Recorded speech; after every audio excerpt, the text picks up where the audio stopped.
Ну, прежде всего, они нарушают гидрологический режим. Вот такое вот просто пересыпание однозначно будет влиять плохо. Судя по навигатору, примерно 2 километра 300 метров она уже прошла по заказнику.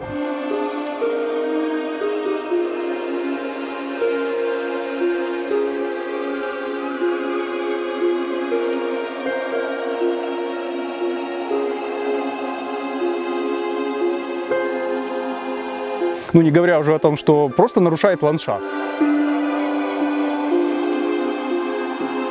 Лесные дороги их привязывают к повышениям каким-то, к дюнам, ну, к коренному берегу и так далее. И поэтому видно было, что вначале она сильно петляла. И можно было каким-то образом назвать это реконструкцией, то есть строили по старой дороге. Да, вот уже когда дошли до заказника, тут уже напрямик по болоту, по естественному живому болоту, вот как сейчас мы здесь находимся.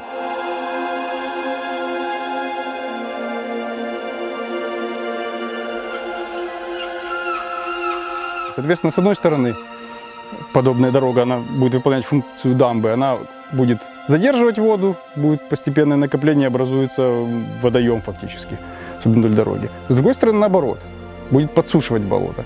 Вот сейчас мы находимся на территории заказника, одного из самых уникальных в масштабах Европы. Если грамотно, скажем, организовать экологический туризм, то дохода от этих экотроп гораздо. Находимся на участке болота, который соответствует критериям редких типичных биотопов. Да? И это как бы уже уничтожение, непосредственно физическое уничтожение этого биотопа в пределах заказников.